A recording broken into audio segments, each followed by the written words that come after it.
I grew up in a place where it is the breeding ground of NPAs. Yeah, Yes. I grew up. Some people in my families joined them. I almost joined them. You know, in my college days. Hindi lang talaga ako pinayagan ng tatay ko na pumunta dun sa excursion ko, no. Sabi ko, Papa, may excursion dun sa ano daw, exposure, ganyan-ganyan. Sabi ng Papa ko, kung pupunta ka dyan, uwi dito at magtanim ka ng palay. Because I was studying in Davao City. Sabi niya, uwi dito at magtanim ng palay at huwag ka nang mag-aral. Sabi ng Papa ko, why do you have to go to the mountains? Mm-hmm. So, tapos sabi niya continuity daw. Where's the continuity now? What happened? Now, again, you know, some of my family members are in the forces, in PNP and also in the military. And I always, yung nababahala ka ba? Because these NPAs, you know, they don't really, they just kill. They don't, there's no reason for them to kill. They just kill. Whether you are armed, unarmed, they just kill. They even killed you know, those. Profit. They kill for profit. They kill for profit, and now they are hired killers also, you know. Yeah. You just ask them and then you pay them 5,000 and they are hired killers nowadays. Yes. Number 3, war on drugs. When Duterte came, I was very happy that, you know, when I went back for a vacation in Philippines, hindi na ba ako natatakot na kahit hawak-hawak ko yung cellphone ko, walang mangi-snatch.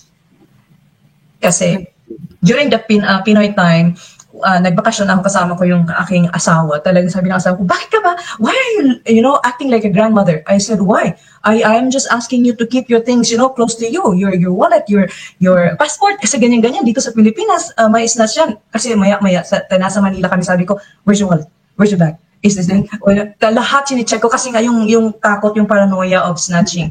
Tapos nung umuwi kami sa Pilipinas nung panahon ni Duterte, sabi ko, now you see why we love this president. Tapos ngayon, naman na sa airport pa lang nagnanakaw na yung mga putang ina. Sara, I understand why she's quiet because she is the Secretary of Department of Education and she is at the time now that she's trying to correct, you know, or awayin na kasi ni Senator Amy si Lisa. Awayin niya na. Yes. Oh, hindi naman natin maaaway si Lisa kasi hindi naman natin binoto yan eh. Si Senator Amy ang talagang Senator Amy sana, best position to Oo, pero wala siya. It's not enough. Yung mga talks lang, rhetoric lang ang kaya niyang gawin pala eh. Si Sara kasi, alam ko, I understand why she's not really saying anything right now. Kasi Department of Secretary of Education siya ngayon. And if she says something and she's removed because of that, magsasuffer yung kanyang efforts na, kasi alam mo, I'm a family of teachers and a lot of my family, they have good words about what's going on right now. Ngayon kasi nasa bahay lang sila, first time in so many years na talagang they are resting. They have enough time with their kids, sa mga pamangkin ko. Ngayon lang talaga nangyayari. At saka na-appreciate niya yung ginagawa ni Sara to correct the curriculum. Kasi they believe that this is gonna work for our future generation. Kaya sabi ni Sara, maging mahinahon tayo. I agree. Because if not, then chaos will come and then magiging tulay pa yan na mag-aano si Marcos ng martial law at gagawin talaga parang template yung sa tatay niya gagawin at magsasuffer tayo for a much longer than, you know, what we are suffering right now. Talagang that time siguro we are already crawling in poverty, crawling in everything para na tayo, ewan ko, like the worst country in the whole world by that time. Okay, ay, Sas, pumasok ka na. Pumasok ka na. Pumasok ka na bago Ayan. Si Sas, kailangan namin ng BBM supporter dito. Tsaka yung antamang anti-China. Ayan. Meron ng para dun sa cause ni ang pangalan nito ni Cayetano yung sa mga gusto niyang gawin. Kaya dapat magkita tayo. Kasi yan. May gagawin tayo. Ayan. Hi, Kuya Anthony. Hello. Ayan, ang inyong minuto ay magsa-start na ngayon. Yung recent development, yung sinasabi yung papakantin, i-require na raw sa ikakantahin daw yung bagong Pilipinas hymn na yan. Parang what I can see here is what the fuck. Yung tapos nakita ko ang lyrics, tapos nakita ko yung snippet ng lyrics niya na para bang there is a line there na para bang na-trigger ko, sabi ko yung panahon na nabaguhin yung somewhere along the line na baguhin ang dapat baguhin. At the hell, PRRD already did that. Binago na ni Tatay Digong ang dapat baguhin. All that BBM needs to do is to continue and to maintain. Bakit? Anong klaseng pagbabago gusto niya? Yung parang gusto niyang i-undo yung ginawa ni PRRD? Kasi yun na naisip ko. Kasi semantically speaking, baguhin ang dapat baguhin. They may also mean to undo kung ano yung ginawa ni PRRD. Hindi ba? At saka, pwede rin na baguhin ang dapat baguhin, ibalik sa dati. Yung mga tanimbala na yan, yung mga rotating brownouts, yan ba yung gusto ba niyang bagong Pilipinas na ano niya? Para bang ano ba yan? Para bang he began to dwell on the superficial, on the cosmetic one. Imbis na gawin niya yung walk the talk na ginawa niya nung kampanya. Anong ginagawa niya para bang ang ginagawa ba niya, tapos yung dadaanin pa niya sa mapa concert na ganyan, para bang yung sinasabi bang bread and circuses, para bang is this the best that you can do? Para bang, oh my God. I think yes. Yan na yun. Ganun. Kuya, tapos, anong gusto mong isampal sa administration na to? Anong gusto mong sabihin? Gusto kong isampal. BBM, we can see that your brain is deeply fried. You don't deserve to lead the country for 4 more years. Okay? Kasi ikaw, yung mga decisions mo talagang, yung mga decision na para bang, anak ng toko, parang, hindi mo pinag-isipan. Para bang thoughtless, na para bang hastily done. Pagkatapos, ito talaga pinaka-livid ako dito kay BBM, yung especially sa foreign policy niya. Ngayon, nakikita ko kung may nabalita kanina na para bang, ewan ko kung ano dito, yung sa isang Pogo daw, para bang may nakitaan daw ng mga Chinese military uniform daw. Na para binabalita, para bang, what the hell? Does PBBM really want to throw this country to the dogs? Para bang he really wanted to, gusto ba niya ng replay ng World War II? Yan ba ang gusto niyang mangyari? At saka yung ay nako, nagpakatuta talaga na naman si BBM. Saka isa pang dami kong tapos yung inano ni Miss Sas na na kaya daw eager, ewan ko lang kung tama ba to, gano'n ko, kaya daw eager daw na ipa-aresto daw ng ICE, ipa-aresto daw si Tatay Digong kung buwaba ng warat ng ICC, para bang it has to do something about what kung ano ang pinalagan ni Tatay Digong 11 years ago about Davao City, anong plano ng Amerika sa Davao City. And someone sa comment section niya has pulled out yung old article from August 2012 na para bang sinabi ni Tatay Digong na hindi siya papayag na gawing staging point ng Amerika yung Davao City sa mga drone operations. Ano yan? Para bang ba yan, PBBM? Wala ka bang paninindiga? Para bang nagpakatuta ka, para bang naalala ko pa yung sinabi mo noon na para bang wag mong na yung about sa Amerika na yan, tapos does that have something to do with China, BBBM, yung inano mo?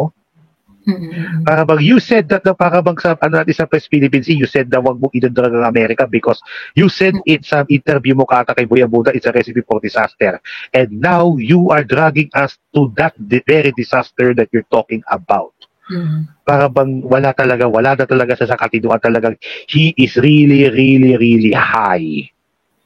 Bangag talaga yan. Para bang diretso na, bangag ka talaga, BBM, bangag ka. Kaya, I'm sorry, but you are unfit to lead this country. Thank you.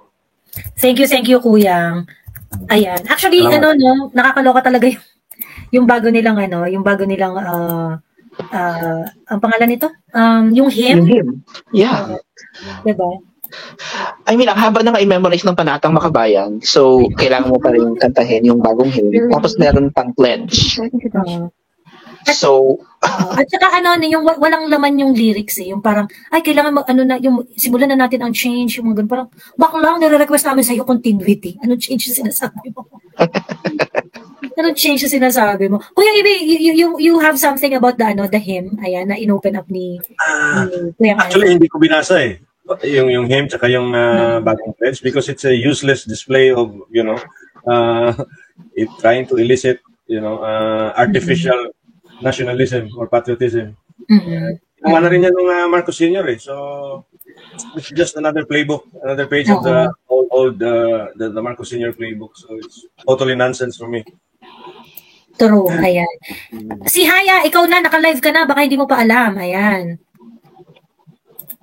Hi, si Haya. Hello po, maayong buntag. Kinakabahan ako. Si Haya. Bisaya. Ikaw pa yan si Haya. No, si Haya. Samok. Nalito naman yung pangalan niya. Samok na, ayan. Samok eh. I'm healing a tooth extraction, so I can't really emphasize my words. So I'll try. So just a short introduction lang. I'm just a regular Bisaya from Mindanao, belonging to the millennial generation. So I've had experience of 4 administrations to make a comparison. No? And I found a little bit of my voice through Miss Joy's TikTok lives.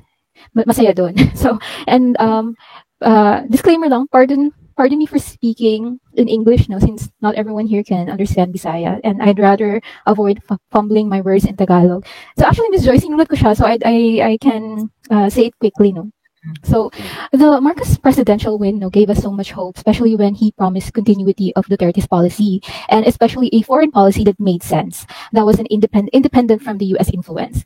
We were on the path of decolonizing during Duterte's time and positioning our country as the most promising in Southeast Asia. He dangled that promise, carrot of hope, in front of our faces. And we unfortunately followed it. But what happened barely a year into his office? He committed the biggest deception in Philippine politics. After giving him and his family the benefit of the doubt, he turned a lot of his promises upside down and undo a lot of Duterte's efforts, from bringing cronyism back with a vengeance, allowing the malicious and unfair attacks of our beloved Vice President, and threatening PRRD with ICC arrest. He took a very soft stance on the NPA to a point of dissolving NTF-ELCAC. NTF-ELCAC that has done more in bringing peace in Mindanao in its 4 years of existence during Duterte's time than the decades of administrations beforehand. He stayed quiet on many issues like the calamities affecting many people, especially in Mindanao, and the deaths of several of our soldiers, while he partied in Malacanang and enjoyed concerts and trips abroad. He brought back inefficient services, turned a blind eye on illegalized corruption, allowed petty crimes to proliferate, and removed that sense of safety that we felt during Duterte's time. He allowed the silent tyrannical attacks on his critics. And the most important factor for me, especially from what is happening in the global geopolitical environment that we have nowadays, our world has never been this close to a World War III. And instead of avoiding that path of danger, or at least avoiding the path of 2 elephants possibly fighting, he brought us closer to it, and even proudly stated we are back at the front lines. Let me emphasize that. He proudly stated we are back at the front lines. No sensible leader will put his country in danger. That for me is the biggest treachery. He's not only risking the present lives of Filipinos, but the future generations ahead. Weak, bangag are not even enough adjectives to address him. Pisting yawa, siya na tao. He cares about sanitizing his family's reputation at the global scene and acquiring their family's ill-gotten wealth. He does not care for the Filipinos, and he does not care for our country. If you truly care for our country, and if you truly are a Filipino in your heart and mind, you will not allow him to destroy our country. Yun lang po, Miss Joy. Thank you very much. Ang gagaling naman, no? Ang gagaling ng mga guests natin, no? Parang diba? nasa China ako mag-react. Sino ngayon may saan naman yung corona? Grabe, no? Ang dami. Dapat maghanap tayo ng mga runner-up. Grabe. Kasi sakto-sakto lahat no sinabi ni si Haya, Diyos me. Parang she ate and she left with no crumbs eating. Correct. Oo. Diba?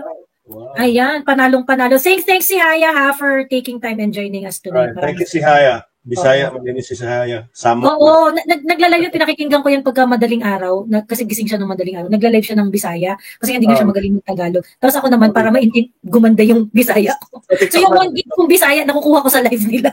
Sa TikTok ba siya? Sa TikTok, oo. I actually have an account on TikTok. Hindi ko pa inaanoan, mga around almost a month na ata yun. Just so I can browse. Oo. Ayun. Anyway, punta tayo kay Jolie J. Hello, Jolie J. Ayan. Hi, Jolie. Hi, guys. Hi. Good morning in Philippines. Mayong buntag, Sir JB. I'm Good also morning. proud Mindanaoan. Oy. Yes, so I am Jolie, and I'm from Surigao del Sur, and currently living in Dubai. Yeah, I've been here since 2008. And so I'm sure everybody has their, feeling of disgust and yung feeling ng too much regret, the pain of regret, sabi ko kagabi sa aking comment. It's just too much that even, a million or a billion, putang ina, tinyawa kang bumbunga kang bangaga kang animala ka, it cannot contain the the pain of, what he has been doing. Ano din kasi, when you are high, you are so incapable of running the country. Even nga yung kulang tayo sa tulog, diba, and we are at work, we are not able to do justice to our work kasi nga we are lethargic. How much more this bloody bangag na ito na always partying. And then here comes the wife na ngayon lang natin na realize what she meant when she told Boy Abunda, pag ako, patay silang lahat sa akin. They cannot pay me this much. Parang, priceless daw yung kanyang, kung siya ang namumuno sa gobyerno. So here comes it. Now, my disgust started when I realized that when na-realize ko kasi yung time ng kanilang campaign na I was deceived by the Aquinos, the narrative of the liberals. Sobrang tapos parang sabi ko, lumaki akong I hated the Marcoses, and then here comes Bongbong, and then, na-realize ko na parang why not give them a chance? Right. Parang mabait din naman talaga. He never retaliated and things like that. Yun pala because they didn't have the power to retaliate. But now, parang, he has all the power to retaliate to all the Filipinos na nag-ano sa kanila before when they were, removed from power. So I think ito yung kanilang retaliation sa buong Pilipinas. Tayo yung nag-aano ngayon. And ako sa kanya talaga, I realized na nabudol tayo when nag-turn around siya sa foreign policy niya. Kasi, living abroad, it was a very probably a very, very nice patriotic feelings na yung mga tao, the people who are not Filipinos say, Duterte is doing a really good job in your country. Tapos ganyan-ganyan, you have a voice now in the international community, although, he is being portrayed differently. Pero talaga guys, Filipinos or the Philippines got a voice now. Now, ang sinasabi naman, those same people who told me about, Philippines is performing well in blah, blah, blah. Nirespeto na yung ang inyong voice by your leaders. Ngayon naman sinasabi nila, what is this president doing in your country? Arabs telling me, Moroccans, Italians who are here. Ano man ginagawa ng Marcos na yan? Why is he putting you in the brink of war? What has he got to do with all these things between China and America? And then sabi naman ng isang kaibigan ko na talagang he knows because he is in Europe, and he knows the talks of those people there about Imelda and the old Marcos before. Sabi niya, it has got to do with the money that were frozen. Sabi ko, you know that, huh? So sa tingin ko, this is all about the money that they are getting. Though sabi nga ni frozen veggies and vegetables and fruits, ito yun, tayo ang ano ba tawag sa Tagalog? Sa Bisaya. Sir JB, please help me. Kita bitaw ang nagdawat karon sa mga we are reaping the mga bad nga mga mahitabo because of his desire to acquire again the ill-gotten wealth. Yes, tayo ang ginagawang sakripisyo. Yes. Yes, and number two, para lang makuha yung tagong yaman nila. Yes. So he doesn't care about us. This I love Philippines bullshit. This hymn that he is asking us to recite is all bullshit. It doesn't have walang laman talaga yung mga messaging ng kanyang pledge and everything. Number two, yung LTF Cup. Surigao del Sur. I grew up in a place where it is the breeding ground of NPAs. Yeah, yes. I grew up. Some people in my families joined them. I almost joined them. In my college days. Hindi lang talaga ako pinayagan ng tatay ko na pumunta dun sa excursion ko, no. Sabi ko, Papa, may excursion dun sa exposure, ganyan-ganyan. Sabi ng Papa ko, kung pupunta ka dyan, uwi dito at magtanim ka ng palay. Because I was studying in Davao City. Sabi niya, uwi dito at magtanim ng palay at huwag ka nang mag-aral. Sabi ng Papa ko. Why do you have to go to the mountains? So, tapos sabi niya continuity daw. Where's the continuity now? What happened? Now, again, some of my family members are in the forces, in PNP and also in the military. And I always, yung nababahala ka ba? Because these NPAs, they don't really, they just kill. There's no reason for them to kill. They just kill. Whether you are armed, unarmed, they just kill. They even killed For those. profit. They kill for profit. They kill for profit, and now they are hired killers also. You just ask them, and then you pay them 5,000, and they are hired killers nowadays. Yes. Number 3, war on drugs. When Duterte came, I was very happy that when I went back for a vacation in Philippines, hindi na ba ako natatakot na kahit hawak-hawak ko yung cellphone ko, walang mangi-snatch. Kasi during the Pinoy time, nagbakasyon ako, kasama ko yung aking asawa. Talagang sabi ng asawa ko, bakit ka ba? Why are you, acting like a grandmother? I said, why? I am just asking you to keep your things, close to you. Your wallet, your passport. Kasi ganyan-ganyan. Dito sa Pilipinas, may snatch yan. Kasi maya-maya, nasa Manila kami, sabi ko, where's your wallet? Where's your bag? Is this thing? Lahat sinicheck ko kasi nga yung takot, yung paranoia of snatching. Tapos nung umuwi kami sa Pilipinas nung panahon ni Duterte, sabi ko, now you see why we love this president. Tapos ngayon, naman na sa airport pa lang nagnanakaw na yung mga putang ina. Alam mo yun, parang he is really throwing us to the dogs. Wala siyang pakialam sa atin, and it is in our hands to prevent na magiging phone tayo sa war na ito na magiging putang ina. Ganda. Sarap ng laps. Ganda, parang hindi puyat. Parang hindi puyat, oh. Naka-laptop ako. So, hindi ko makita po. Ay, si Sas pala. Alam mo, Sas, because of you, I really got to be interested in foreign policy. Ito yung pinaka number 1 na rason na kinampanya ko pa yung putang inang bongbong na yan dito sa embassy sa Pilipinas. Nung nagpunta ako dun sa kasi nagpa-renew ako ng passport, sabi ng mga kabayan, ate, so sinong iboboto mo? Sabi ko, iboto natin si ganyan. Kasi si Lenny, walang masyadong ganyan. Sinabi ko pa. Tapos sabi, sa mga senator, sinong iboboto mo? Sinong gusto mong iboto namin? Eh, nagbigay naman ako. Sinali ko pa si Jinggoy. Sabi ko, ibigyan natin ng chance si Jinggoy kasi na-politicize lang siya. Kaya dapat, Tito Jolie, sa susunod na election, wala nang second chance. Wala na. Ito pa, masama loob ko kay Aimee. Alam mo kasi, parang she really played a role in this. Kasi bakit tahimik siya? Hindi naman ibig sabihin, even if you are a sister and sinasabi niya that I am for the Philippines, people muna, Pilipino muna, Pilipinas muna, but you're not doing enough. She's not doing enough. Sarah, I understand why she's quiet, because she is the Secretary of Department of Education, and she is at the time now that she's trying to correct, Awayin na kasi ni Senator Aimee si Lisa. Awayin niya na.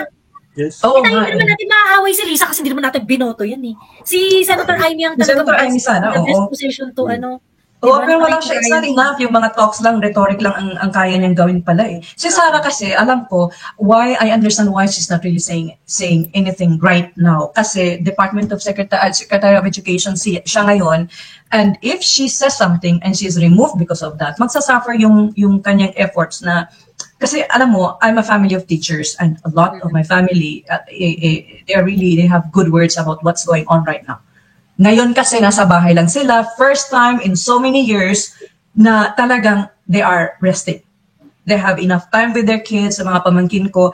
Ngayon lang talaga nangyayari. At saka na-appreciate niya yung ginagawa ni Sarah to correct the curriculum. Kasi they believe that this is gonna work for our future generation. So unless ayan, sige po. Natin, i-synthesize na po natin para makikita natin ang pagkakataon yung mga susunod. Unless, sabi ni Sarah, maging mahinahon tayo, I agree. Because if not, then chaos will come and then magiging tulay pa yan na mag-aano si Marcos ng martial law at gagawin talaga parang template yung sa tatay niya, gagawin. At magsasuffer tayo for a much longer than, what we are suffering right now. Talagang, that time siguro, we are already crawling in poverty, crawling in everything. Para na tayo, ewan ko, like the worst country in the whole world by that time. Okay. So yun lang, putang ina mo, Marcos ka. Yawa ka, animal ka. Ika. Wa kagi kulirang animal ka. Kuliran ang kag yawa animal. So yun lang po. Thank you so much. And yeah, this is a really good platform. Thank you, Jolie. Thank you very much. Balik po kayo sa mga susunod na live. Ayan. Thank you, Miss Jolie. Salamat. Sas, magayon ka lang. Ayan ang cosmological woman of the universe. Hello, High Priestess. Hello, Sas. Ang aga pa. Ang aga ba? Aga ba? Mag-aalas. Ayaw pa kaya kami alas 9 dito. Oh my God, Joey, ibang oras na tayo. I normally don't do this. Pero holiday kasi bukas, it's fine. Oo nga. Kaya yun nga eh. Independence Day ba? Independence Day. Ayan. Ay nako, magandang gabi po sa inyong lahat ng mga anti-BBM. Mga anti-BBM na to talaga mga bitter. Bakit ang bitter nyo? Oo. Hindi na kayo nabigyan ng posisyon. Hindi na kayo nabigyan ng posisyon. Alam nyo, ako may sasabihin ko sa inyo sandali lang. Bago natin bigyan ng pagkakataon, si Rai Owen Ramos. Meron lang akong gustong ibahagi sa inyong magandang balita, no? Sandali lang. Kamusta muna kayo, mga kababayan? Ayan, magkwentuhan muna kayo kasi kanina pa kami dito. Oo. Kamusta na kayo mga kababayan? Di ba? Kamusta na kayo? Kamusta na kayo? Magsalitaan man kayo dyan. Wala bang kausap? Okay lang. Yung libro mong binili ko ng October pa lang, nasa page 14 pa rin ako hanggang ngayon. Ako parang hindi naman nata magandang... Kumusta ang pag-aaral mo, Sas? Okay naman. Ito, Diyos ko Lord. Buti hindi pa ako nababaliw. Okay, balita. Ilan yung na-encode mo ngayon? Kanina. Balita mula sa Senate. Sige. June 10, 2024. Sabi ni Escudero, Senate President Francis Cheese G. Escudero on Monday says the memorandum issued by Malacanang requiring government workers to recite Bagong Pilipinas hymn and pledge is applicable only to executive branch and does not automatically cover the Senate. So basically, hindi niya gagawin. Yes. Hindi nila gagawin sa Senate. So, kasi they are bound now to the flag and heraldic code. So, pero kasi kayong mga anti-BBM, no, hindi nyo kasi alam ang tunay na damdamin ng Bagong Pilipinas hymn. At dahil dyan, kaya nga ako umakyat bilang nag-iisang pro-BBM sa panel na ito, no? Kailangan ko i-share ang magandang balita ng Bagong Pilipinas hymn. Umpisahan natin ito sa unang bersikulo. Ayan, sige, go. May lisa talaga siya. Panahon na ng pagbabago dahil sa ito ay kinakailangan.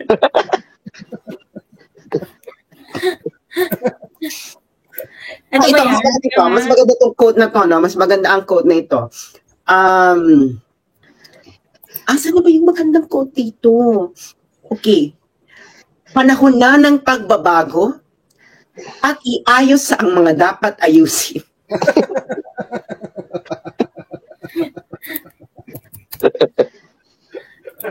O diba? Hindi kasi naiintindihan ng mga nature. Bakit? Bakit hindi niyo ma-appreciate? Hindi ba kayo proud? Hindi ba kayo proud sa unang linya? Hindi ba kayo proud sa unang linya ng Bagong Pilipinas hymn? Panahon niya ng pagbabago dahil sa ito ay kinakailangan. Dahil sa ito ay Ayan. Tayo ay magtulong-tulong na paunlarin ang mahal nating bayan. Di ba yan Parang yan eh. Parang, ang tawag dyan, para sa mga bata na English, yung parang nursery rhyme. Nursery rhyme. Actually, parang siyang kanta ni Mama Lenny. Oy, magaganda. Oy, in fairness kay Mama Lenia, ang magagaling ang mga composers ng mga kanta. Oo, magaganda yung Magaganda, yeah, that's true ha. Maganda yung Rosa, yung Liwanag sa Dilim, yung... Pero ito talaga na parang gawin ang pagbabago patungo sa pag-assess. Diba? Ano yan, PhilHealth? Bakla, alam mo yung alam mo yung warak na warak ka. Tapos, bigla kang nagising na parang naisipan mo may gawing pagtipan. Tapos, Parang maganda gumawa ng hymn ngayon. Parang maganda gumawa ng hymn ngayon. Solid! Shit! Diba? kaya nga, alam mo yung bigla na lang may nag-issue ng memorandum na parang, alam mo yung parang, ang dami mong pwedeng gawa ng memorandum na ikaayos ang bansa. Ito talaga yung ginawa mong memorandum, no? Mula, Ito yung malupit, panahon na ng pagbabago, tangkilikin natin ang sariling atin. Ano koneksyon? Panahon na ng pagbabago, tangkilikin natin ang sariling atin. At tama lang na ugaliin kaysa sa iba sa atin ang unahin. putang ina, alam mo yung pilit mag-rhyme? Kasi, alam mo, ito yung mga hindi marunong mag-Tagalog. Tapos, Joey, alam niyo yan, nung tayo ay noong dekada 90, hindi po pwede ang ganyang rhyme. Sa balira lang, ang Tagalog. Lalo yung si Joey, yung bilak-bulake niya to, no? Oo. Alim ang Tagalog. At tama lang na ugaliin kaysa sa iba, sa atin. Ang unahin. Parang, At tama lang ugaliin kaysa sa iba sa atin ang... Anong iba sa... Kaysa sa iba sa atin ang unahin? ibig sabihin kaysa iba. Kaysa foreigner ang unahin. Pero Kaysa sa iba sa atin. pilit nga ito sa Tagalog. Kasi nga, Kaysa sa iba ang unahin. kasi nga, kailangan kasi ito hindi ito dumaan sa editing. Katulad ng Love the Philippines video, hindi naman. Hindi naman sa quality control. Ito, yung mga taga Forbes Park mga taga Forbes Park na nakikinig. At yung hindi rin nakikinig na taga Forbes Park, pero I'm pretty sure nakikinig sila sa atin. At yung mga adik-adik, no? Huwag na tayo magbulahan. Kakantahin niyo. Nagandahan kayo. Alam mo yun na, parang huwag tayo magplastikan. Alam natin ang tsaka. Alam mo yung unang-una pa lang, yung hymn fail. Yung gusto ng hymn, actually, maganda yung message na you would like to strive for excellence, ganyan. Pero bakla, yung kanta pa lang, mediocre. Paano to? How would you be inspired to pursue excellence when the lyrics of the song is so mediocre? Paano ka mai-inspire kung yung entrada ng kanta, panahon na ng pagbabago dahil ito ay kinakailangan?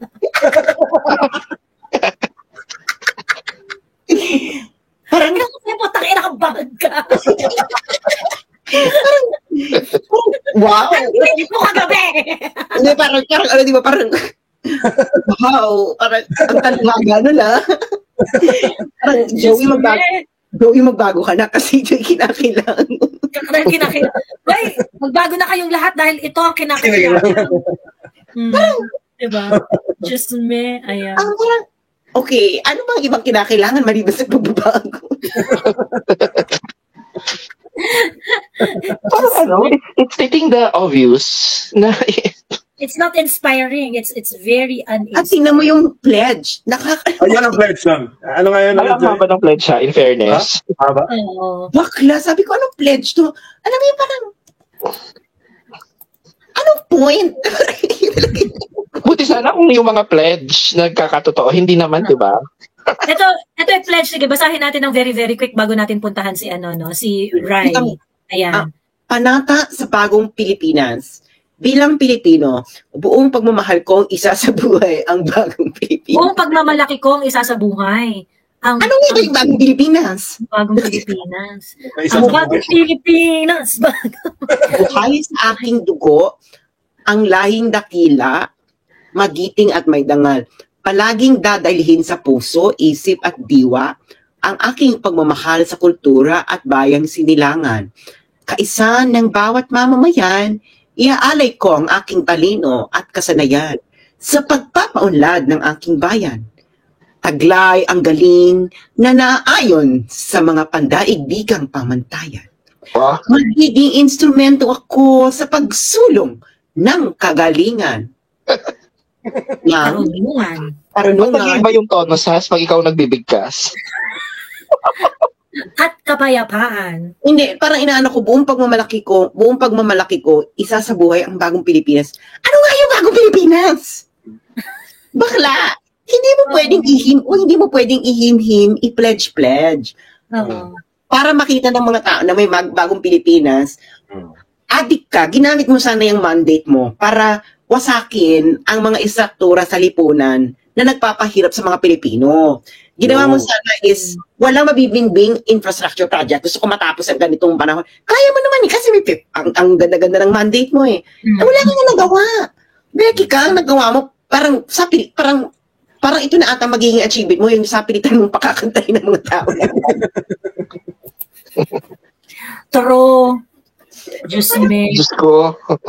Pero magkaliwanagan tayo, kakantahin nyo, mga nasa Forbes Park. Ako pag kinantayan at nanumpa dyan si Ayala, si Aboiti, si Enrique Rason, pag pinangunahan yan ni Enrique Rason na i-memorize yan, kantahin yan araw-araw sa kanyang opisina, pati ng mga Ayala, pati ng Aboitis, ni Villar, sino pa mga billionaire natin?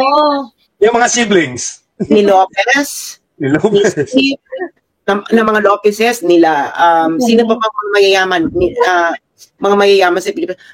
Pag araw-araw yung kinanta sa opisina ng mga bilyonaryo sa Pilipinas, kakantahin natin. Pero dapat kung hinaan ng CEO yan ha. Huwag na tayo magbulahan, ginagagon yung mga Pilipino, no? Sobrang manggagago talaga. Do you really think na yung Aboitis kakantahin to or itong mga Ayala? Parang hindi na ata marunong maglupang hinirang yung mga yan eh.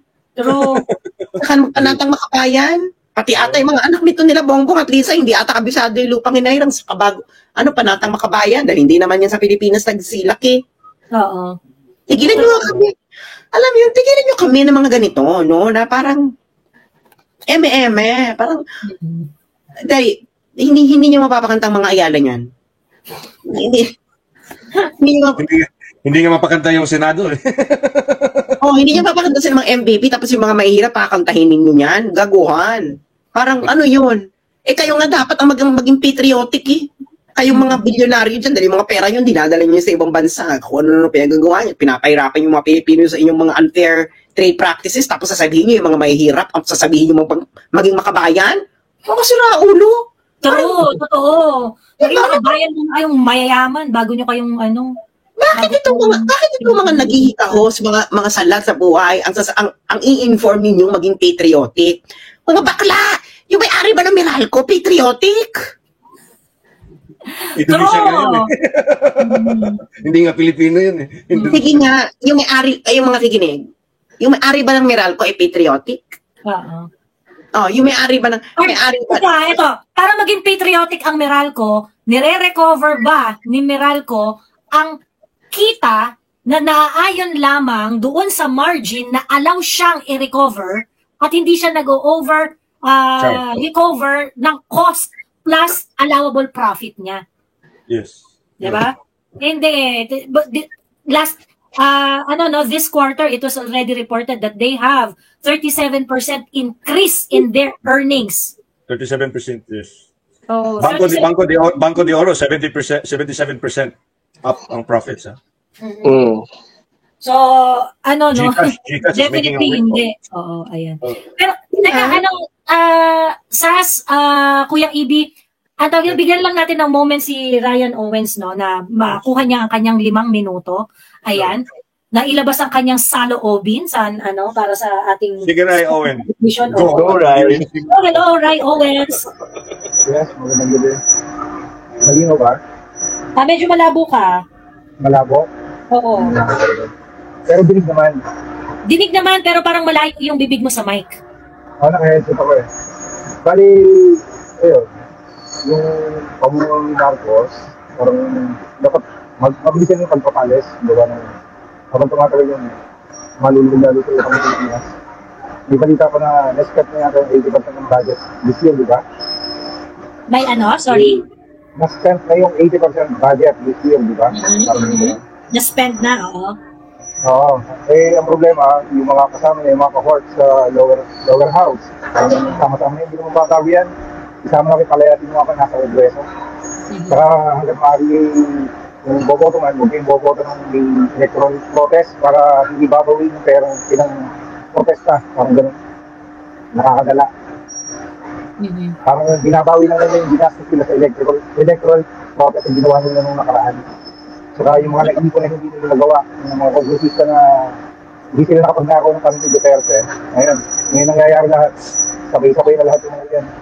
Binabawian tayo, no? Oo, yun lang ang point ko. Medyo balas-lupas talaga mga tao. Wala ka nang patutungan sa gobyerno. Sabi mo nga sa asawa ko, mag-migrate pala ako sa malayo. Hindi naman mapabago ang sistema ng politika dyan. Ang tayo nung nawala ka si Duterte, hindi pa ano ka naman klaseng pag-iisip ng mga tao mo. Mawala ng prinsipyo. Hindi pa ng manitatan. Di ba nahihiya yung mga politik sa atin? Parang walang hiya ko. Nakakagalit, parang kakampi mo ngayon, tapos diba na, parang alam mo yung nagsasaksakan sila pag magnanakawan. Magnanakaw dito. Parang gano'n na nangyayari eh. Pero ngayon, kakaiba, hindi sila nagnanakaw ngayon. Talagang ibibigay na talaga. Oo. Ngayon po, may bago ng hymn. Hindi na sila nagnanakawan, gumagawa na ng bagong hymn. Oo, yan. Yan pa sa bago na sinabi ni Sas. Bali, ewan ko. Pakantahin nila sa mga kongresista muna bago nila i-apply sa taong bayan ng bagong hymn na yan. Medyo, kahit ako hindi ko kakabisang siguro eh. Nakakaloko yung mga parang akala mo parang tanong hapon. Pag hindi mo binasa yan, taksil ka sa partido, parang gano'n, di ba? Oo. Bali, yun, salamat. Maraming salamat, Ray Owen. Ray Owen, tawag dito, medyo magulo yung audio, hindi ka namin maintindihan ng masyado. Pero although napipick up naman namin yung mga ibang nasasabi mo, pero ayun nga, medyo magulo yung ano. Maraming salamat sa pag-share ng sentimiento mo, no? Punta tayo kay Frigin Gallo. Ayan. Hello, Frigin Gallo. Fregin Gallo. Hello. Ayan, nakamute ka po. Ayan, umalis na siya. Fregin Gallo, device not connected ka. Bigla ka nag-device not connected. So, kailangan mo i-check yung mga permissions mo. Otherwise, hindi ka makaka-connect. Ayan. Okay, ayan. Meron tayo from UK. Ayan, si Mikal Ferraren. Kanina pa to. Nakita ko na siya, kumakain na siya sa backstage. Ayan. Ayan. Hello, Mikal. Hello. Can you hear me? Yes, we can hear you loud and clear. Yeah. Finally. No, I'm from Osami City, based here in the UK, OFW, for more than half of my life, 24 years. First of all, I want to thank Sas, Joey, and all the bloggers, because I've been following you guys since, especially Sas, and yung nawawalang TP since during election. I tried to blog also to support Duterte back in the days, but life has some other important things. But basically, I'm an negosyante rin ako sa Pinas in here. So the reason why I want to reach out, because I want to say thank you again, because you all have kept us Filipinos, DDS or whatever. I think all of us has a common thing. I think the whole theme here is we love the country. We really love the country. We are very patriotic. Our leaders or Duterte, we support Duterte, but for all this time, because I came from a political family as well, sa Osamis. And then, yung time na sa aming time, yung mga Paruhinog pa was alive, I couldn't say anything. Because my parents and always stops me from voicing out. So by the time na panalo si Duterte, it really gave us hope, especially for me, especially for the last 20 years. I've been promoting my fellow friends and OFWs that we really need to plan to go home. We really need, because we can contribute something. Because like for me as an entrepreneur, we solve problems. We try to solve problems. We try to contribute anything we can to solve problems. sa kwan. And ang nangyayari kasi lately, when Duterte came, we really hope, I really hope that the momentum is there. And me and my friends who are also in my friends who were in media, they were also very optimistic about what's going to happen. And then even we were debating about Bongbong Marcos, and I was hesitant with Bongbong Marcos at the very first time back then. But because VP Sara joined, medyo na-inkanyo ako bakit ito. And then the way he speak, and then because even during the Marcos period, my grandfather was his city administrator back in Ozami City. So it was to keep the story short. I really thought Bongbong would keep the momentum, and initially even before when Duterte won, I was planning to start up a tech startup for the Filipino SMEs to help to partly create an ecosystem para sa mga OFW. Na yung transparency, accountability, and everything. And then this nabudol tayo. And then even when he won, there were some alarm bells already at the very early stage. Even when the first month, ito si General Bantag nangyari. I was quite taken aback. Bakit ganun? Even his appointments, even a lot of his what I call this unnecessary decisions changes. But because kuan lang ka ba, nag-create yung benefit of the doubt sa Yaha na hopefully this is just a blip.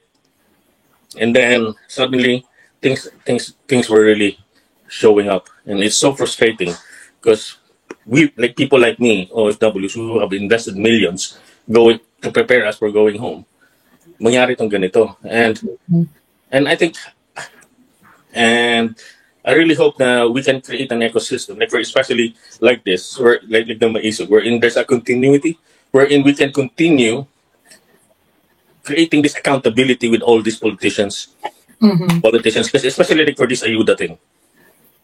Ginamit na nito sa probinsya namin na, because you're Ferrari and you're opposing, you're already at Class C. Hindi ka makaka-receive ng mga ganito. Ayuda. It's so frustrating. Then, isa pang masakit na bagay is kami, negosyante, hindi kami maka-voice out because sira itong negosyo mo. And I really hope that we can create, I'm thinking of solution, party creating a platform where we can create this accountability with all these politicians kasi walang mga bayag ng mga politicians natin eh. They keep on transferring, and it's so annoying and it's so frustrating because we should have already taken off as a country. We should have already taken off as a country and be able. And then because of also this geopolitics, what's happening? I actually really like the point of kinsa na ng glasses, Sister EJ. About the geopolitics, because I studied the geopolitics as well from history and everything. So yes.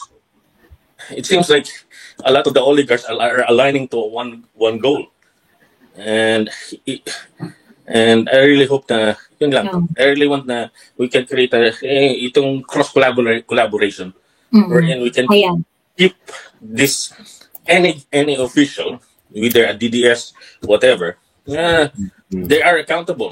There's transparency. And one thing I want to ask: what's the limitation of our Freedom of Information Act? Because those are the things that I really want to take keen on, understanding what's the limitation, so that even local politicians and regional politicians can be accountable. Because it seems like a lot of these local politicians are not accountable anymore. Actually, Michael, no? Yung FOI natin is just an EO from PRRD, no? Which is only requiring the executive department, no?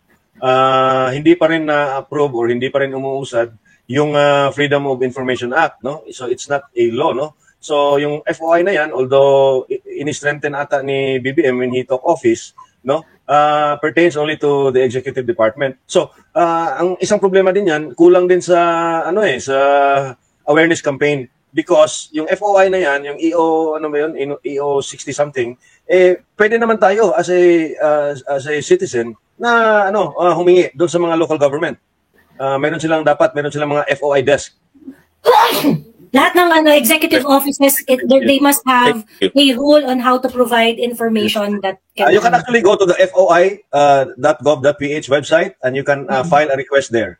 Okay, because I really want to create a platform where the accountability is who are these congressmen, what are their projects, what are the bills that they have passed, yes. A level of transparency wherein public can grade them. Depende po kasi kung anong titingnan ninyo na ahensya. Like for example, if I think provided for na dun sa website ng Senate at saka ng Congress yung mga bills that they are working on, laws that they already passed, ganyan. Provided na po yun doon. But anyway, Sir Michael, no, I would just like to redirect para magkaroon ng yung consistency yung ating talakayan this morning, ayan. So I would just like for you to wrap up. Ano po yung pinaka-mensahe niyo po sa gobyerno ngayon? Ayan. I'll give you a minute to wrap things up. I think they need to just go. Stop all this bullshit. They need to go. They need to go because it's not helping us as Filipinos. It's really destroying our country and dividing our country, putting us all in harm's way. And what you call this? And it creates so much division. And garapalan na kasi yung corruption level of corruption And this is what I said. Bongbong Marcos is the epitome of what a real corrupt politician is. And I really want him to go. And I really hope that it would come. I really hope it would come. But as Sas said a few weeks ago when you had a live, you said that he might finish his term. But I really hope and pray matanggal siya. Thank you very much. Thank you very much, Sir Michael. Ayan. Grabe, tagal nung pinaghintay niya, ha? Nakita ko si Sir Michael, kumain na siya, nag-dinner na siya sa backstage. Ayan. Teka, maglalagay ako ng time, kasi mag-aalas 3 na, so, seryosohin na natin yung time limit. 2 minutes to go, 3 o'clock. Ayan, Nora Jong, ayan, meron ka ba baka gusto niyo rin mag-react dun sa commentary ni Sas tungkol dun sa na kung yung panahon na ng pagbabago dahil ito ay kinakailangan. I have no comment, which is actually my comment. Well, EB, no comment is still a comment. Pero, ayan, hello Nora Jong, hello ma'am. Hello, narinig niyo po ba ako? Ayan, yes, loud and clear. Maraming salamat. Maraming salamat. Okay, now let's start na. Unang-una gusto ko lang po magpasalamat sa iyo, Miss Joey, for sharing your platform to voice out yung mga sentiments ng mga Pilipino. And panawagan ko lang kay Bongbong Marcos, no? Sana naman yung mga nagkikriticize sa iyo sa gobyerno, sa administrasyon mo, sana naman wag ka naman manggurgur, please lang. Kasi nakakaawa mga Pilipino, nakakaawa yung mga bumoto sa iyo, nakakaawa yung mga Pilipinong mga nagrereklamo. Katulad na lang ng mga magulang ko na nasa Pilipinas. Ang tatay ko, Marcos loyalist siya. Dismayado siya na binoto kanya. Kasi isa rin siya sa mga naghahangad ng continuity. Kaso binigo mo siya. Kaya nga sabi nga ng tatay ko, dismayado ako na binoto ko si Bongbong Marcos kasi yung mga pinangako niya noong nangangampanya siya, baliwala lahat kasi ang tatay ko tawag nito kinakampanya kasi si Bongbong sa social media, nangaaway siya ng mga against kay Bongbong Marcos, pero ano yung mga ginawa niya ngayon, baliwala na. Kaya ngayon nasabi ng tatay ko wala nang Marcos na makakaupo ngayon sa politics, sabi niya.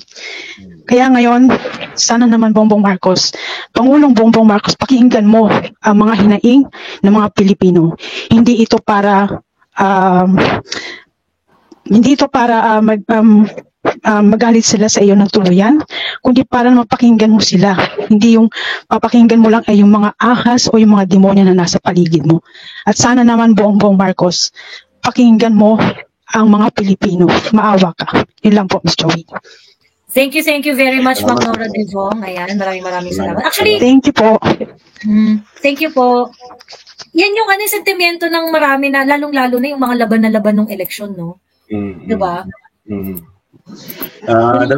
Sige. Okay, Joey.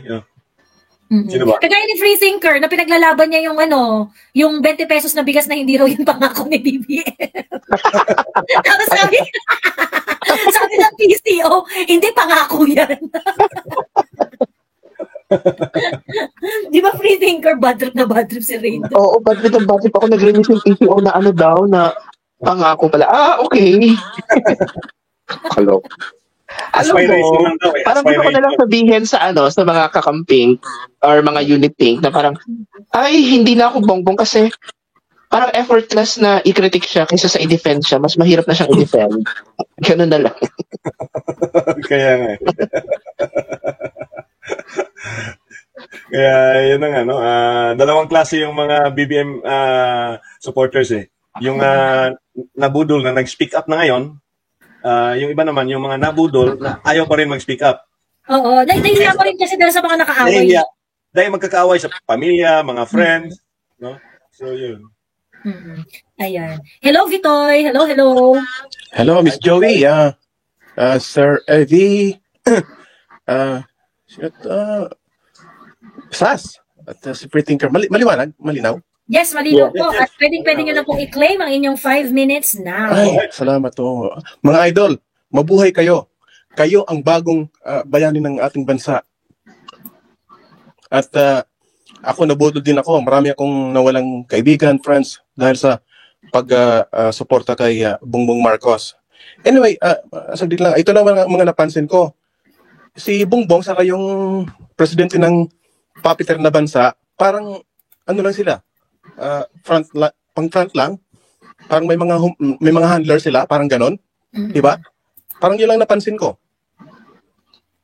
Hindi sila actually ang nagmamando o nagpapatakbo ng bansa. Yung mga taong nasa likod nila. Tama ba? May nagdidikta. Yes. Yes. Nagkukumpas. Yes. At itong playbook na ginagawa sa atin ngayon, parang ito yung yung sa nangyari nung lockdown ng pandemic. Inalis yung basic rights, hindi kinakilala yung konstitusyon, yung batas. Basta sige na lang. At ito yung ina-apply ngayon sa Pilipinas. At kaya malakas ang except that this time walang pandemic. Walang pandemic. Ay napatunayan nila ng panahon na effective pala. At parang, kasi nga, sabi ko nga, at ito, napapansin natin, yung nagpapatakbong persa nasa likod. Kaya, kung effective yun sa buong mundo, bakit sa Pilipinas hindi? Na pag merong tulad ng ating Pangulong Duterte na iangat yung kasarilan natin, identity natin bilang tayo Pilipino, actually marami akong natutunan kay Pangulong Duterte pagdating sa history na hindi sinabi sa atin. So pag merong tulad niya na mag-aangat sa atin, ipapakilala lahat, nationalistic approach, may magpapabagsak sa atin galing sa labas. Hindi tayo binibigyan pagkakataon makabangon. So, yun lang. At for the first time then, grabbing talaga, sabi nga sa hidden in plain sight. Grabe ang nakawan ngayon. At binibigyan yung natin na isang katauhan natin mga Pilipino na eto, nandito na yung through social media pinapakita diyan kung yung mga tulad nyo, pinapakita yung katotohanan, hindi pa rin nila kinakagat. At ako marami sana akong sasabihin eh. Next time. Pero yun ang masasabi ko. Meron po kayong 2 minutes. Meron po kayong masasabi dyan. Mama pa yun. So yun lang, ipagpatuloy ako naman, kinakausap pero yung mga kaibigan ko, ganito, kasi wala silang alam, kasi sila, yung parang bread and circus, na sa mga pa-basketball na yan, yung mga pakain na libre, so, pa-concert, yan. Diyan tayo, kaya nga, paraffol, kulang yung time ni Pangulong Duterte na para gisingin tayo, siya lang, at hindi talaga siya pumunta sa Amerika, yan ang hindi makuha ng Pilipino, may ibig sabihin yan. So, yan, si Sas, pinapalo ko yan. Marami ko natutunan kay Sas. Of course, kayo, sir, Miss Joey, Free Thinker. Salamat sa inyo lahat. Right. Kayo ang bagong bayani ng Pilipinas. At mabuhay kayo at pagpalain kayo lagi naman ng ating pathala. Maraming salamat po. Ayan. Maraming salamat Mabuhay po. din kayo, sir. Oo. Salamat, Bikoy. Salamat. Ayan, Sir Vitor, huwag niyo rin po kalimutan na si Kuyang EB ay meron na ring YouTube channel. Ayan. Same name, EB Hugalbot. I-type nyo lang po. Makikita nyo po ang kanyang YouTube channel. Ayan. You can also go and like my Facebook page. Follow my Facebook account. EB Ayan, Hugalbot. oo. Meron ring, Facebook account at saka YouTube channel. Yung YouTube channel ni Kuyang Bago. Ayan, so ano yun Pero I have to add to what he said, no? Joey, no? Si Bikoy, no? Talagang yung frustration, no? Ng mga tao ngayon talagang no? And yun na nga, yung breads and circuses, no? Alam mo, ngayon ko lang, Joey, nakikita talaga na yung breads and circuses, halos lahat ng mga mayors dito sa Cebu nagpaparaffle ng GCash sa kanilang mga Facebook pages. Pagka may nagbe-birthday sila, nagpaparaffle ng motor, kotse, ano, no? Tapos nagpapaliga, nagpapa-concert, nagpapakung ano-ano dyan. Kaya tama si Bikoy kanina, hindi napapansin ng karaniwang mamamayan ang tunay na nangyayari ngayon. Dahil nga, abala sila sa decadence, no? A decadent life, no? Yeah, hindi talaga nila ina-address properly yung mga issues. Tinatabunan lang nila ng mga papremyo, paayuda. Yes. Hanggang dun lang, walang lang. Parang yun na yun. Can you imagine a volleyball game or a basketball game, halos magpatayan yung mga fans, right? And then here is what's happening to our country, and they know nothing about it. Not even a paragraph of what really is happening. Imagine. Totoo, nakakalungkot. Ayan. Hello, Rupert. Hello, Rupert. Nakamute ka, Rupert? Nakamute ka pa, Rupert. Ayan, nawala si Rupert. Ayan, ibabalik ko na si Fregin Gallo. Ayan, hello. Hi, Fregin. Hello po. Hello, good morning. Naririnig niyo na po ako? Yes. Klaro ka na. Magandang gabi po sa lahat, Ms. Joey, Sir EB, Madam Sass, at saka Tinker. It's already 9 p.m. na po dito. I'm from Paris, France. And then, ito po ay saloobin lamang ng isang Pilipino na naninirahan sa malayong lugar at malayo sa pamilya. Isa po ako sa bilyong-bilyong Pilipino na nabudol ni Bangag Marcos. Actually, lahat po ng Pilipino dito sa Paris that time ng election ay very hopeful.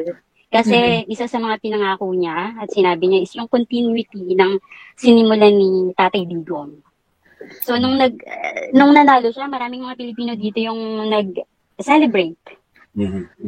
Talagang, alam naman po natin lahat na nung election, talaga nakikipagtalo tayo kahit sa mga kaibigan na natin, to the point na kahit sa hindi natin kilala, para lang maikampanya siya. Even, so, madami ka rin nakaaway, Fregin. Opo, online.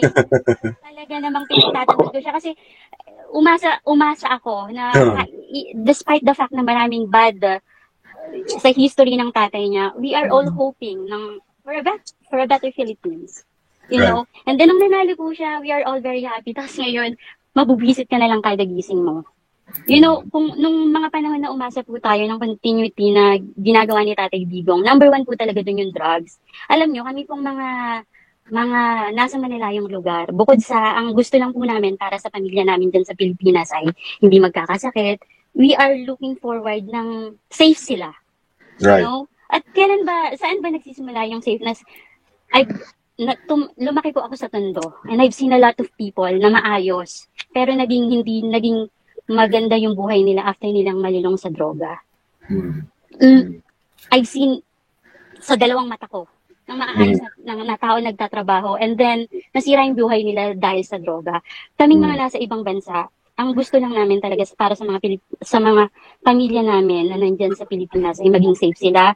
At number 1 pa, ay huwag silang malulong sa droga dahil alam natin kung gaano nasisira ng drugs ang buhay ng kahit sinong mga tao. Right. I only have 2 minutes po. Actually, wala akong message kay Bangag na presidente. Ang message ko na lang po, magsimula tayo sa mga kagawad, sa mga barangay captain, sa mga konsehal, mayor, congressman hanggang sa mga senator, sana bumalik yung pagmamahal nila sa Pilipinas. You know, na bumalik yung, na hindi habang buhay nandiyan sila sa posisyon na maaaring ngayon nababayaran sila or whatsoever. Sana isipin nila na may mga anak sila, may mga apo pa sila, nalalaki, nakawawa naman yung Pilipinas kung hindi tayo kikilos at kikilos sila ngayon at magsasalita, for sure alam nila kung ano yung nangyayari sa government ngayon. Pero nagbubulag-bulagan sila. So sana bumalik ulit yung pag-ibig talaga nila sa Pilipinas. Na maging maayos. Huwag na kay Bangag Marcos kasi hindi niya tayo papakinggan dahil ang tanging nasa puso nila ay greediness. Selfish. Yes. Gusto nila sila lang yung magkaroon ng pera. So sana magmula sa mga barangay tanod, gagawad hanggang sa mga centers natin. Sana po bumalik yung totoong pagmamahal niyo sa bansang Pilipinas. Isipin niyo po, may mga generation pa na nasa baba na lalaki. Kawawa naman po sila kung ano na lang yung madadatnan nila na Pilipinas kung hahayaan natin tong gobyernong to na ganito, na magpapatuloy ng ganito. Yun lang po. Thank you, Freggy. Maraming salamat. Ingat po kayo dyan sa France. Thank you po. Bonjour. Bonsoir. Babalik daw po yung pagmamahal nila sa Pilipinas pag kinanta nila ang Bagong Pilipinas.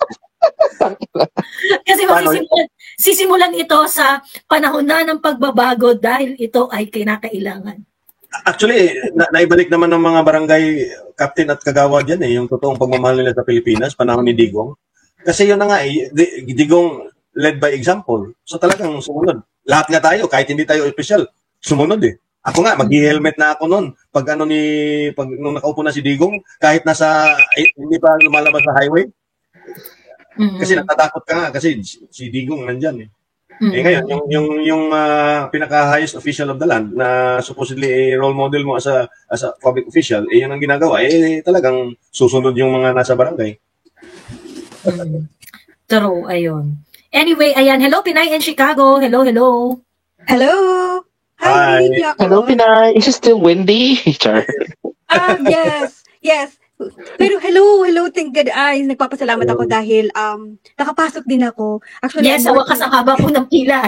Oo, I'm working actually, but anyway, so I'm just alone in my office. But hello, Joey. I've been following you ever since.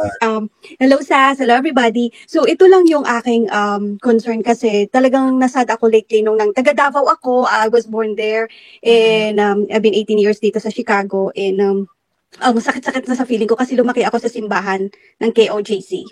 Okay? Diyan ako lumaki, diyan ako namulat, diyan ako na ano tawag nito, yung pinalaki ni pastor kami diyan na mga bata pa kami kung paano maging mabuti. So umalis ako sa Davao, 30 years old ako, nandito na ako 48 years old na ako. At ang saya-saya ko nung si Tatay Digong dahil sabi ko uuwi lang ako sa Philippines pag si Tatay Digong, so umuwi ako noong 2016. Ang sarap-sarap ng feeling, parang proud na proud kasi dala ko yung asawa ko, talagang na-appreciate niya din yung pamamalakad ni Tatay Digong. Syempre kilala ko si Tatay Digong, I was born there. So I was in college, nakikita lang namin siya kahit saan. Kasi nga, very sila Tatay Digong. So, sobrang sad ko dahil dun sa nangyari sa Davao. Kasi napuntahan ko lahat ng ni Pastor. So, ito lang ang aking concern na ang linis-linis ng Davao, ang tahimik ng Davao, ginulo nila. You know, yung bang, ang sakit-sakit lang ng feeling na dapat sana hindi tayo ganyan na yung nakikita ko mga video ngayon and lahat ng mga news na ko dahil sa iyo dahil kinukuha ko lahat ng mga information at saka pinapagalitan ako ng mga kasama ko dahil lagi daw ako nanonood ng mga vlog mo. Sabi ko, to each own, you know, concern ako sa Davao, concern ako sa Philippines. Kahit nandito na ako matagal, my family is there in Davao. So, talagang, yun lang po ang aking isi-share na sobrang sakit lang talaga na makikita yung nangyayari sa Davao, sa Tamayong, sa Prayer Mountain, na wala namang silang ginagawa. Lumaki po ako dyan sa simbahan, kaya alam ko, choir member po ako dyan. Kaya, ang Pinay in Chicago, yung sinasabi mo na lumaki ka sa simbahan, dito sa compound yun, yung itong sinugod ngayon, yung KOJC compound. Yes. Kasi halos buong araw kami dyan, kasi lagi kami may mga youth camp, lagi kaming, very participative kami, kahit may klase kami, high school pa ako, lagi na nagkakaroling kami sa Manila. Kaya ang organization ni Pastor talaga nagbe-build up sa amin ng mga, kahit tumayo na kami sa Davao, nasa Chicago na ako. Pero yung heart ko at saka yung pagkakaalam ko na lumaki, dalang-dala ko dahil Dahil dyan kasi ako lumaki, hindi kami masasamang tao. Kahit hindi na ako, malayo ako sa pamilya, but every day we talk. Every day we talk, and ito lang yung nangyari. Kaya uyak na ako ng iyak dahil nga dun sa nangyayari na nakikita ko. Kasi kilala ko ang mga tao dyan. You know, kilala ko ang mga bata dyan. Yung mga kapatid ko dyan lumaki. So, talagang ang hirap tingnan, Joey. Ang hirap tingnan na ganyan yung nangyayari sa Davao. Kaya ang laki-laki na pasalamat ko sa inyo, kayo Joey, kayo Nina, nakikinig ako kay Maharlika, kay Sas, kasi you guys are very intelligent. You know, very intelligent, mababa, ay malaki yung pag-uunawa nyo. You're very, yung hindi kayo, yung utak nyo in one area lang, talagang broad-minded kayo. Kaya I'm so happy talaga na nandyan kayo. So yun lang po, hindi naman masyado ako kasi lang, I really, my heart is really breaking right now seeing Davao because ang tahimik ng Davao. Kaya yun lang po. Maraming salamat, Pinay in Chicago. Ingat po kayo dyan at maraming salamat sa suporta. Thank you for the time. I appreciate that. Bye guys. Bye. May lead dito sa comment section. Yung dinismiss yung kaso kay Kerwin Espinosa. Kerwin Espinosa. Kanino? Kerwin Espinosa? Kerwin Espinosa. Na-clear daw, nasa Rappler daw. Actually, ito, nireport na din ng 6 hours ago, nireport na rin ng ng Leyte, ng GMA News Online. Leyte Court dismisses drug case. Tapos yung next, palalayain Tinova. Ganun ba? Parang ganun. Kasi di ba nasa ano siya eh. Nasa litrato siya dun sa ano. So Unsay Ampatuan is on his way out. Kerwin Espinosa is also apparently on his way out. Pero mukhang inatras eh. Inatras nila yung So, for me, it sends us a message na parang yung mga na-achieve ni Duterte or yung mga pinahuli yung mga kriminal, parang pinapatunayan nila na gano'n nga. It's the other way. It's a demolition job nga eh. Yeah. To discredit the Dutertes, to paint a picture na hindi talaga effective yung governance ni Duterte. So, they started... especially the war on drugs. Kasi these are drug personalities. Yes. So, yun. So, pinawalang sala. Tapos ngayon, yung Davao na naman ang ginugulo. And then, the biggest supporter of Duterte na isang pribadong individual naman, it's a religious group na talagang nakakasuka yung ginawa na pag-serve ng warrant. So, you know, it's all a plot to discredit the decades of Duterte governance, which to me cannot and will never be erased in the minds of the Filipinos. O yan. Si Tita Winnie, inakyat ko na si Tita Winnie kasi kanina pa si Tita Winnie pabalik-balik. Ay, laging nadi-disconnect. Ayan, Tita Winnie, hello. Ayan po, ang inyong 5 minutes ay pwede nyo nang i-claim. Okay, thank you, Joey, for taking me in. Ako kasi marami na akong narinig ng mga comments, and I just want to tell my piece. Hindi tungkol na, kasi marami na akong narinig, and yung mga gusto kong sabihin, nasabi na. So, personal ko na lang ang aking isi-share. Kasi, I just hope hindi ako iyak. Back in the campaign period of Bongo, most of the time nakikipagbardagulan ako online to defend him and to defend the father, which is in fairness naman doon sa father, kasi now I am 60 years old and living and working here in Barcelona, Spain. And nag-start ako ng 1991 to go abroad, you know, to uplift the life of my family because we were poor. And the only way to escape from kahirapan is to go abroad, magpaanila. So, 1991, I crossed with different countries. And I started in Singapore, I moved to Hong Kong, I moved to Holland, I moved to Madrid, I moved to Germany, I moved to Switzerland, and then came back here in Spain again. Wow. It's mula noong naos si Senior, hindi na ako bumoto because, you know, naging beneficial din sa akin during the dahil natikman ko yung mga annual, you know, dental check-up, medical check-up in my elementary years, in fairness. Doon sa Marcos, in fairness.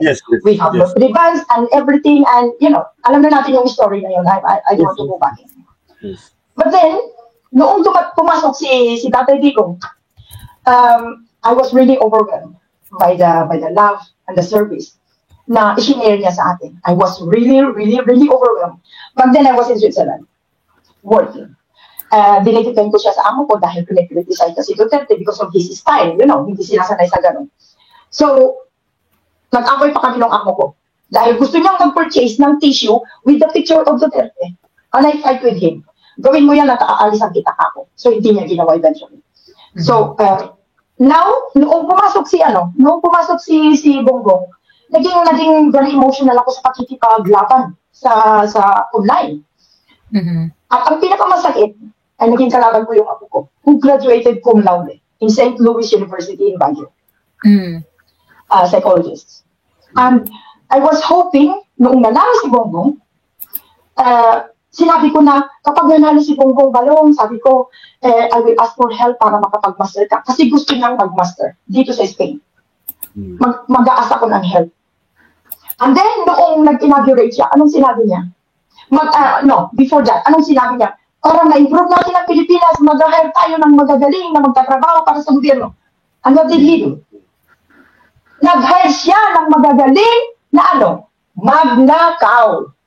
Yun ang ginawa niya. So I was really, really, really angry. Nung nanalo siya dito, I was one of the organizers doon sa victory party namin. Nag-hire kami ng isang hotel to celebrate 100 people, more than 100 people. Just to celebrate the victory of his pagkapanalo. And then ganito ang ginawa niya sa amin. Now we are creating Maiso Group. We are starting now. Hopefully, makakahabol kami doon sa Independence Day dito because we are now accumulating people. At kahit mag-umpisa lang kami sa 10 tao, we will do it and we will join the parade with our Maiso t-shirt. Because I want them to see. Yes. This is what I am aiming for. Now we have a group and I am one again of the organizers. Kung gaano ko ka-emotional noon, mas lalo ako mas emotional ngayon. Para na-balance lang. Kasi binubol niya kami. Utak nila niya. Yeah. Correct. Okay. Now, I want to send a message to him. Joey, please, 1 minute, please. Go. I want to send a message to Bongbong. Bongbong, please, kung may natitira ka pang awa sa kapwa mo Pilipino, please step down and leave us alone. Go wherever you want. Huwag mo kaming isama at huwag mo kaming ibala sa gera na gusto mo. Salamat sa pagpapakita mo sa tunay mong pag-uugali na akala namin ay mamahalin mo kami pero hindi pala. Bumaba ka na lang. Salamat ng marami. And thank you, Joey, for making me this time to speak. I've been aiming for this for a long time. Thank you so much talaga. Very welcome, Tita Winnie. Sa mga susunod na live po, pagbukas ng tindahan, welcome na welcome po kayong pumunta at mag-join sa mga usapan. Ayan. Bet na bet yung sinabi ni Tita Winnie na na kung gaano ako ka-emotional or gaano ako ka-invested noong sinusuportahan kita, mas doble ngayon yung bad trip ako sa'yo. Lalo na siguro naglabas ng sariling pera yon nung panahon ng kampanya, lalo na yung sa inauguration. So yun. Nag-victory party pa si Mommy. Victory party ba? True. Ayan. Tita Winnie, nasa backstage na po kayo. Hindi na po namin kayo naririnig. Nakikita ko si Tita Winnie nagsasalita pa eh. Ayan. Thank you, Tita Winnie. Ayan. Hello, Moda. Hello. Hi, Joey. Hi, everyone. Naririnig niyo ba ako? Naririnig po. Kung maaari nyo na po i-claim ang inyong 5 minutes. Okay, kanina naririnig ko kayo kasi nagda-drive ako dito. So, mahirap mag-connect, nawala ako, nalaglag. Pero anyway, gusto ko lang magpasalamat sa lahat, lalong-lalong na sa inyo ni SAS, dahil lagi niyo kong binibigyan or kami ng mga resources kung ano nangyayari dyan sa Philippines. At kay Kuyang Ibi, very witty rin, napakatalino rin, at nag-start na akong panoorin siya. And maraming salamat sa lahat ng mga resources. Si Joey, she may not know me personally, sometimes nag-email or nagsisend ako ng message sa Messenger and then I ask her questions. So anyway, nandito lang ako. I would take this opportunity. Siguro alam ko naman na since Independence Day, ang talagang main topic natin is about the government. I don't know kung okay lang na magbigay lang ako ng konting side comments dun sa mga ibang tao related sa mga vloggers, dun sa mga konting kilala na personalities dyan sa Philippines. Sure, go ahead. Okay, salamat. Kasi si Vice Ganda, talagang hindi ko gusto yung ginawa niya nung isang araw. Hindi ko alam kung ano nangyayari. And then, ang dami-dami mga artista nagbebeso-beso dyan, bakit kailangan niya i-call out yung bata. So, yun lang yung una kong napansin. And talagang ang mga elite sa atin, napaka influential. Kasi, ang nature ng work ko dito is nasa medical field ako. Galing ako ng Philippines, dyan ako nag-college. Nagtrabaho rin ako sa isang, bless you. Nagtrabaho ako sa isang elite na family. So, I cannot name, of course, their clan. Talaga mafe-feel mo yung barrier between sa mga lower class kahit na nasa middle class ka. Pag hindi ka nila kasama, yung mga trip nila sa buhay, kung saan sila pumupunta, wala ka. So, I bore that for so many years, decades, natandaan ko. And then, nung nanalo si Bongbong, nakita ko nga kung paano siya, di ba, right from the get-go. Ang daming mga celebration left and right, mga Lasa Lights, andun yung mga kasama niya. So, talagang na-wonder na, yun, isa pala siya. Akala ko si Lisa Marcos is just one of those na nasa backstage din siya before, hindi siya nagsasalita. Yan kasi ang claim di ba? Parang backstage lang daw siya Yeah, come to find out na lumabas talaga ang tunay na kulay. And then, it came back to me na parang na-traumatize ako this experience ko long time ago. But then anyway, aside from that, yung mga vloggers, just to be fair, I know Joey hindi ka nanonood sa yung mga kumaliwana. Pero kayo kasi nila Kuya EB, si Sean Wayne pala, isa yun sa mga pinapanood ko dati. And until now, natutuwa ako pag nagmimingle kayo. So, yun lang, naano ko lang yung mga talagang kumaliwana. Very iba talaga yung kanila. Nag-start kasi yung kina Taberna, sino nga ba yung mataba? Si Thinking Pinoy. Nagsalta ako sa kanya before ng donation din. Kasi natutuwa ako sa ginagawa nila sa Philippines. Pero talagang nagulat ako, ba't magkasabay sila ng pag-release ng document sa public? So, doon palang red flag na diba? Then, it came out, si Maharlika nga, hindi ko pinapansin before kasi parang iba. But then, yung pangatlong gusto ko lang sabihin, kasi laking Manila ako, Manilenya ako. Talagang lumaki ako sa environment din, kapag ang mga tao taga-province, and I really want to apologize on behalf din ng mga taga-ibang Manila, yung mga Tagalog. So, minsan pag naririnig natin yung dialects ng mga ibang, diba, province, na balot ang pronunciation, pinagtatawanan. So, I think itong mga elitist, may mga elitist sa ibang provinces, ganun din sila. So, yeah. Yun lang yung gusto ko i-share, pero maraming salamat sa inyo. I know, revolution is hindi yun ang talagang bottom line. Pero ayoko mag-purge sa Philippines. Pero I think, sana magkaroon talaga ng action sooner na maging maayos. Let's plant well, sabi nga ni PRRD, it can only happen if the people really wants it. Yes. Correct. Okay, well, thank you so much all. Mag-ingat kayo and happy independence sa lahat. Thank you po. Salamat, Miss Moda. Na-disconnect na si Tita Moda pero pa rin, talagang nilaban niya na makaakyat. Ayan.